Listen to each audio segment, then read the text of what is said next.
Consecuencias del Brexit. ¿Debe Reino Unido seguir siendo un miembro de la Unión Europea o debe abandonarla? Fue la pregunta que respondieron los británicos. Un total de 17.410.742 votaron a favor de salir y 16.577.242 por permanecer. Millones de europeos en Gran Bretaña y de ingleses en Europa, los principales afectados. El primer ministro, David Cameron, anuncia su renuncia al cargo como consecuencia del referéndum. En España, el Partido Popular de Mariano Rajoy gana las elecciones y obtiene 137 escaños.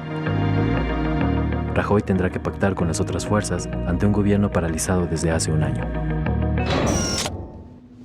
Bueno, pues Brexit y ahora también muchos arrepentidos. En España yo no sé si se han arrepentido, pero también un sector joven que de repente pues mejor se va tiene muchos ángulos muy divertidos. La primera es que las encuestas volvieron a fallar. ¿No? O sea, yo creo que sí hay que sentar a todos los encuestadores. Pero menos que las nuestras, digo. Es que a mí cuando me las ponen a comparar, las nuestras tuvieron un promedio de 9 de error, de más 9%, y las de allá de 2.5, 3. Al menos es margen de error, ¿no? Claro. Pero allá es primer mundo. Ya habían fallado. Tendrán que equivocarse. No sé, hay que revisar qué está pasando. Con eso me parece un tema divertido, que lo pongo ahí a votar, ¿no? Claro. Dos, creo que digamos, lo de la salida de Inglaterra de la Unión Europea, si bien es cierto que digamos, el Reino Unido nunca estuvo plenamente, ¿no? Mantuvo el tema de su moneda y mantuvo el tema del pasaporte, o sea, no había libre tránsito de personas entre el continente y la isla, ¿no? Sí abre un boquete que digamos, para muchos es el primero y a ver quién sigue, ¿no? Esa fue la primera lectura. Y segundo, también recompone la economía mundial, ¿no? O sea, hay un jugador que se sale. Descompone. Sí, recompone. Para nosotros la descompone porque el dólar se va para arriba, ¿no? Sin embargo, ya el día de hoy las bolsas volvieron a subir, el peso recuperó, ¿no? Se tranquilizó un poquito, pero sí cambia el juego, pues, ¿no? Sí, digo, yo creo... No, lo que pasa es que, digamos, este fue digamos, la consulta. Falta realmente el proceso de que empiece a salirse Inglaterra, años, ¿no? Que es un proceso de 2 años y es cuando yo creo que vamos a empezar a ver las repercusiones económicas que realmente va a tener. Pero fíjate, a mí me parece que tanto en Inglaterra como en España lo que están ganando son estas olas conservadoras, estas olas que tienen que ver con la vuelta al nacionalismo, a lo tradicional, a lo establecido. Creo que en los dos países esas son las dos dinámicas que están sucediendo y eso te habla ante la crisis que se está viviendo en Europa de múltiples asuntos, ¿no? Tanto en las cuestiones de economía, de migración, etcétera. Pues los europeos originales lo que hacen es volver a trincherarse en sus lógicas más conservadoras, no es lo que estamos viendo y probablemente, lo que podamos estar presenciando en otros momentos sea a otros países también haciendo estos vuelcos conservadores, ¿no?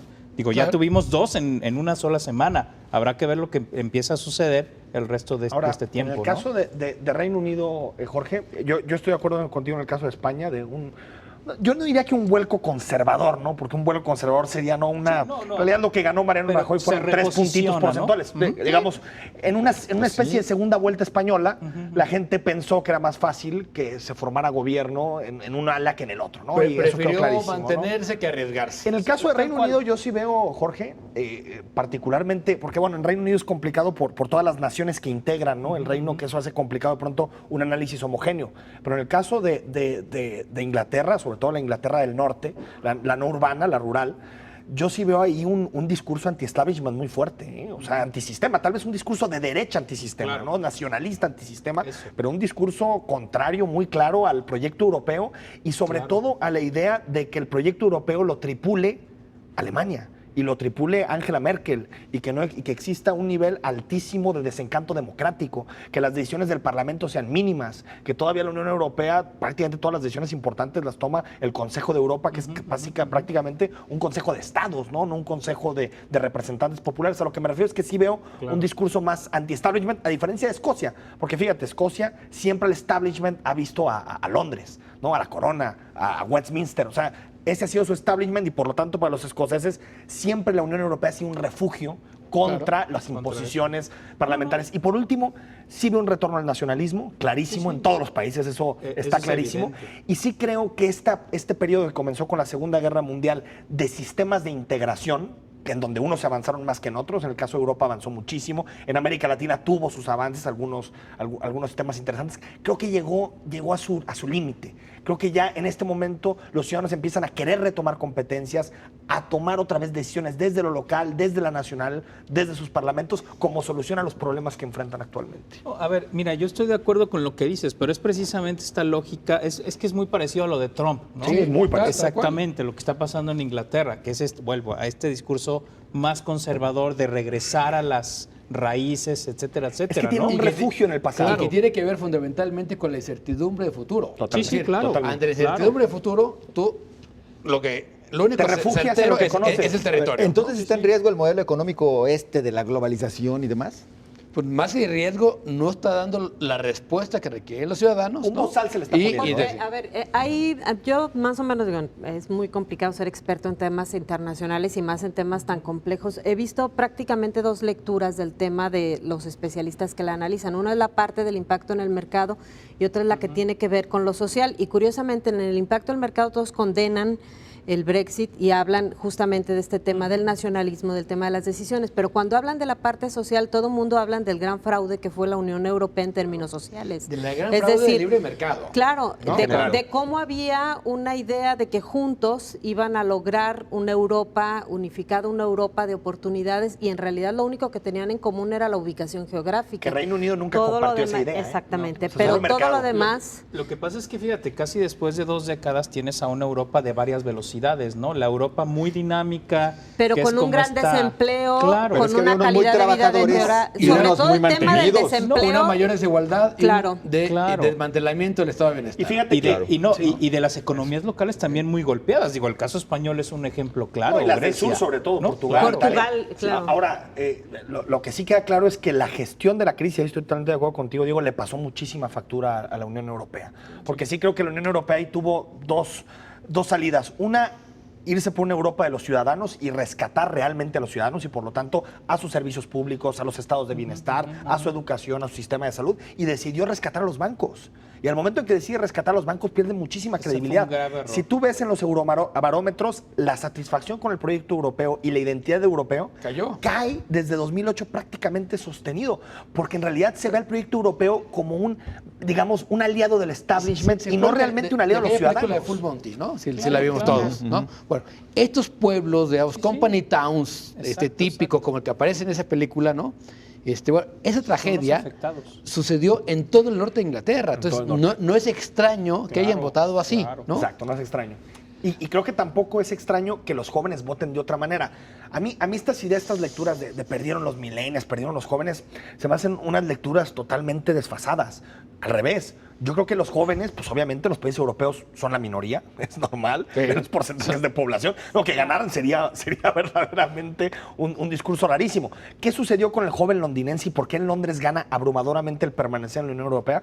Porque el joven no tiene ese sentimiento nacionalista que tienen el que vive en Manchester. Ellos conocieron la Unión Europea, no conocieron provecho. Porque nació en la Unión Europea y porque entiende que mañana puede ir a estudiar a Barcelona, se puede mover el otro día y estar en Berlín. Es decir, entiende la globalización de otra manera. Sí creo que también la globalización neoliberal, ahí sí lo creo, y con lo que decía Diego, nos mandó un mensaje de que solo había una alternativa de globalización posible, y no es cierto. Se están peleando tipos de globalización y la globalización neoliberal está perdiendo. Solo hay una salida que es el mercado y solo el mercado, y eso está tronando en Estados Unidos, está tronando en Europa, está tronando en América, ¿no? Entonces yo sí creo que ahí viene un debate muy interesante de un sistema económico que aparentemente está llegando a sus límites, ¿no? Y el otro problema es que también este intento de, digamos, de equiparar a las naciones, que si se acuerdan al principio de la composición, países como España, Irlanda recibieron mucho dinero. Que no estaban en Europa, decían que Europa era los Balcanes a los Pirineos. Exactamente, ¿no? Que sí, que es esa Europa dinámica, ¿no? O sea, esas inversiones también fueron fue un fracaso porque también ahí hubo temas de corrupción, fueron dineros que no se fueron a dinamizar las economías locales y que terminaron hechas un desastre. Si es más paritaria la Europa actual que la Europa posterior a la Segunda Guerra Mundial. O sea, si tú comparas a España ahorita o a Portugal ahorita con lo que era antes, ahí es más paritario. Ahí les fue muy bien. Ahora, que el discurso de los que querían irse a la Unión Europea, de estos 350 millones de libras que manda el Reino Unido cada semana a Bruselas. ¿Es más paritaria la Inglaterra de ahora que la de los 80? No, no creo. Pero fíjate que eso no tiene que ver con la Unión Europea. Creo que eso tiene que ver con el modelo de Thatcher y después el modelo de Blair y todo lo que ha sucedido de pérdida de derechos laborales de los ciudadanos, ¿no? ¿Qué tanto le va a pegar realmente a México? Porque luego aquí sí la pregunta de todo el mundo es esa. Ya salió nuestro secretario a recortar. No, bueno. Y en recortar en educación, en salud, en programas sociales. Listo, ¿no? No, hombre, dices. Para provocar. Del mundo que salió a hacer un anuncio sobre recortes sociales, dices. Bueno, es porque tremendo, le ¿no? convino, ¿no? En realidad aprovechó. Encontró muy bien la Ya lo coyuntura. tenían listo, por supuesto que ya lo tenían listo y lo Estaba único que buscando el hicieron fue pretexto. sacarlo. Ahora, yo lo que al creo momento, es que ¿no? la inestabilidad del mercado, hay que recordar que los mercados financieros son alérgicos a la inestabilidad, o sea, y alérgicos a la incertidumbre. Si ven que algo se puede mover, pues por supuesto que reaccionan, caen. Por eso a mí me parecía tan impresionante que todos estuvieran volteando al tipo de cambio, ¿no? Pues obviamente iba a tener un ascenso y después iba a moderar. Lo que sí creo es que sí tiene que ver mucho con la negociación entre Unión Europea y Londres. Si la negociación, que yo creo que va a ser tersa, pragmática. Hoy Merkel ya dijo, abierto el mercado como para los británicos. O sea, yo creo que son no va a haber demasiado impacto. Riesgo, ¿no? que haya digamos, un decrecimiento económico mundial a raíz de esto, mientras se acomoda el mercado. El otro riesgo es que Trump, digamos, que nosotros volteamos a ver Nueva York, que Los Ángeles, Escocia, San Francisco, y se nos olvida todo el Far Nowhere de Estados Unidos, que es un poco parecido al norte de Inglaterra, en el sentido que son los que han sufrido por el TLC, los que tienen reclamos, etcétera, ¿no? Entonces, que eso pueda aumentar el discurso. Y lo del tipo de cambio, sí, yo realmente creo que Se hace mucho escándalo tiene en México. mucho más que ver con la apreciación del dólar y que hagamos lo que hagamos, nosotros no va a pasar nada. No es con recortes cómo se va a mantener el tipo de cambio. Pues, ¿no? Ahora, solo hay que recordar por qué sube. Es decir, cuando hay inestabilidad, lo que hacen los inversionistas Es es sacar porque su es dinero de protegerse monedas en que son monedas que son peligrosas estables. como el peso y claro. llevarse su dinero a monedas refugio, que son dólar, euro y libra, y, ya no básicamente. más y todo el mundo se está yendo el dólar. Y lo que usted es que estas tres crecen mucho y las demás del mundo. Es decir, Pero la tampoco libra hay que va para hacer un abajo, escándalo. el euro va para Sí. abajo y el dólar va para el arriba. dólar se está volviendo la segura. Es que el dólar es el que se Hasta está que Trump apreciando. empiece Claro. con sus... Claro. Bueno, pero eso no convence Cosas. cuando lo comentas con el ciudadano común, ¿no? El No, dólar no, se está apreciando, no, mi moneda se está A ver, yendo al ¿Y traste. cuándo fue la última vez que te fuiste a Estados Unidos? mientras no se Pregunta impacte Lagos. la devaluación, o sea, mientras el tipo de cambio no impacte en la inflación, ¿no? Yo creo que suba o baje, a la mayoría de los mexicanos nos tiene sin cuidado. ¿no? Debería. Que está bastante ¿Agüita? contenida. Sí, agüita. Tiene una moneda más. No, Y sí, ya las primeras previsiones de recortes hablan que pues, México iba a crecer en torno al 2.1, 2.2, andará en el 1.3, 1.4. Hay Así crisis, perderá pero 0.7 los recortes son por otra incluso cosa, ver- Los evidentemente, recortes son por ¿no? otra cosa, pero lo que me refiero es que también esos recortes impactan, porque claro. al final es dinero que la ciudadanía no tiene Esto en tiene que ver educación. más con claro, el te petróleo que afecta. incluso con la paridad. Sí, con los tiene precios que del ver con la petróleo. crisis interna de finanzas del sector público, Claro. que es la que ha venido pegando No, desde hace y 2 el años. tema y el tema del petróleo, que Bueno, ahí lo traemos exacto, arrastrando, ¿no? Que tiene que ver con eso. Sí, sí, sí. Pero es la crisis de finanzas del sector público, no de la economía mexicana, ¿eh? Oiga, nos falta España, pero tenemos que ir a los comentarios que a través de las redes sociales nos hacen llegar, así que muchas gracias y les damos lectura. Osvaldo Gutiérrez, es injusto, dice, no votaron los jóvenes en Escocia, Irlanda y Gibraltar, votaron en contra, deciden los ingleses. Sí, Daniela Gibraltar es Geomar, impresionante. los jóvenes no votaron porque no quisieron, Brexit es triunfo de la democracia. De acuerdo, eso sí, es cierto. Héctor Eduardo, el Brexit alemán es el que sigue. Ah, ¿en serio? No creo. Fue quien soportó las crisis financieras. Gracias. Hombre, eso Y se demás- va a Alemania y se va a Europa, Grecia ¿no? y demás Ganones. países eliminarán el euro. Bueno, pero Alemania sí los ha mantenido, ¿no? Es la locomotora. ¿sí? Arturo Ayala Ríos, ¿qué opinan? Que casualmente, al momento del Brexit, Rusia y China integran India y Pakistán. Bueno, no lo integran, es un mecanismo, el famoso mecanismo Pues sí, de no, Shanghái, no. donde están involucrados también India y Pakistán. Pero pues dicen que por aquí ya hay quien está buscando integrarse en ese espacio que deja Gran Bretaña, Sí, ¿no? Tlajomulco pidió ya su entrada. Primero que se integra el CIAP y ya después hablamos de otro tipo de debates, ¿no? Mucho La más elección de ultramar. España. ¿Ahí qué pasó? Pues- porque pues iban empujando bastante, Pues sí, ¿no? ahí sí estoy de acuerdo No con Diego. podemos. No tanto en el sentido del Partido Popular, que más o menos las encuestas iban por ahí diciendo que iba a ganar, que iba a tener mayoría parlamentaria. Fallaron con Podemos y han fallado con Podemos desde la elección del 20 de diciembre y la elección actual. De pronto es difícil medir el fenómeno de Podemos porque es el que tiene más voto duro, intención directa de voto, o sea, el más fuerte, pero es el que también en el voto flexible le cuesta más trabajo, ¿no? Por verse como un partido radical, ¿no? Entonces de pronto es difícil medirlo. ¿Qué sucede? Que España entra en un proceso de negociación muy complicado, muy, muy difícil. Incluso ya se empieza a hablar y se empieza a discutir de unas posibles terceras elecciones, que sería prácticamente ya pasar un año con un gobierno en funciones. En noviembre, diciembre. Porque lo que necesita el Partido Popular, la mayoría son 176 de 351, necesita 176 escaños para gobernar en lo que le llaman la primera ronda. En la primera ronda sacó 137. En la primera ronda de investidura necesitas mayoría absoluta. En la segunda necesitas más sí es que no es. Es decir, puedes jugar con las llamadas abstenciones, pedirle a un partido que no te apoye pero que se abstenga, ¿no? ¿Qué va a hacer el PSOE? Entonces, que puede ser el PSOE, o sea, en realidad el debate es si es el Partido Socialista, si al final Ciudadanos más otros partidos regionales como el Partido Nacionalista Vasco logran darle la mayoría, pero sí va a ser un gobierno débil, un gobierno en minoría y seguramente una legislatura corta. Como inmediatamente Rajoy dijo, a ver, el mandato es que tenga que ser un gobierno mucho más moderado, ¿no? O sea, lee inmediatamente que ganamos, pero ganamos con un mandato... Ese te lo obliga el sistema parlamentario. Porque el sistema presidencial no te obliga a decir eso. ¿No? Entonces, porque yo tengo el gobierno. ¿No? Yo creo que va a ser un gobierno no muy eficiente, pero va a haber gobierno. Yo no creo que lleguen a la tercera elección. Sí, unas terceras elecciones. No creo mensaje. Y bueno, y el fenómeno ahí interesante es el fenómeno de Podemos, que aparte todas las encuestas... Que no podemos tanto, pues, ¿no? Todas las encuestas le daban un famoso sorpaso, es decir, pasar al Partido Socialista y convertirse en la fuerza hegemónica de la izquierda en España. No lo fue, se quedó un punto porcentual, pero no lo fue en términos de escaños. Y es particularmente, digamos, extraño, paradójico, porque hicieron una campaña muy moderada. Incluso, por ejemplo, sus propuestas de campaña las presentaron en un catálogo muy parecido a una marca que se llama IKEA. Es decir, trataron de buscarse centristas, buscar al voto socialdemócrata, al voto de centro-izquierda, y al final no lograron ampliar su electorado, ¿no? De hecho, que tal vez es lo que no le gustó al joven. Bueno, ¿no? en la coalición con Izquierda Unida. Sí. Pero Podemos como tal no perdió votos, ¿no? Lo que pasa es que a mí, fíjate, una variable que a lo mejor estaban algunos comentaristas de allá que estaba leyendo es que como ya tienen algunos gobiernos Podemos, ya empezaron a sufrir los efectos del desgaste político, ¿no? Pero llevan 7 meses. Sí, pero igual, o sea, es un tiempo suficiente para hacer burradas. Pero en general sus gobiernos están bien calificados. Barcelona y Madrid.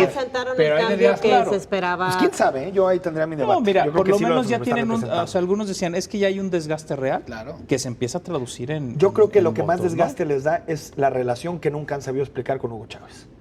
Y con la Venezuela bolivariana, esa guerra que le armaron sobre todo 2 periódicos, El Mundo y el ABC, fue una guerra tremenda. Pero se la armaron muy bien, la perdieron por burros, porque han recibido en torno a unos $7 millones de apoyos del régimen chavista y nunca supieron explicar realmente para qué y por qué les estaba dando ese dinero, ¿no? Eso creo, ese calificativo y el haber pactado con un partido como Izquierda Unida, que es el viejo Partido Comunista, creo que también les quitó transversalidad y les permitió decir, miren, ahí vienen los comunistas, ¿no? No, lo que pasa es que Izquierda Unida, bueno, siempre ha sido un partido muy radical, y yo también creo que quizá no les quitó los votos, pero no les ayudó a sumar, a hacer esa, porque la suma de digamos, ese rebase que se decía. El sorpaso, ¿no? Claro. El tema del chavismo, muy inteligentemente, lo pone primero Rajoy y el PSOE le sigue, ¿eh? Le sigue. O sea, y Lo ahí desgasta a través realmente de esa lo estrategia. desgastan Claro. y por lo menos le minan la credibilidad de esos ciudadanos puros que venían, digamos, ahora sí que a reinventar la política, ¿no? Ya no son Cualquier puros y ya parecido- están gobernando y vean cómo gobiernan, ¿no? ¿Cualquier parecido con la realidad es mera coincidencia? Sí, ¿verdad? Digo, Claro. de nuestra No, realidad. y lo de Izquierda Unida, que no le ayudó a sumar. O sea, finalmente es la imagen de Izquierda Unida que tiene Es la una gente. imagen del viejo Partido Comunista, Exacto, ¿no? Que ya no tampoco conecta con el nuevo electorado, ¿no? El Exactamente. partido de Santiago Carrillo, Sí. de Julio Anguita, de todos ellos, ya es muy complicado, ¿no? Que conecte con los jóvenes en particular, que es el gran nicho de votos de Podemos. De Podemos. Bien, pues llegamos al momento de despedirnos y agradeciendo, por supuesto, la compañía de usted, que a través de su televisión, bueno, ha estado con nosotros y también a través de las redes sociales. Siguen llegando algunos comentarios que les daremos el respectivo retweet. Muchas gracias. Buenas noches. Gracias. Gracias. Pásela bien.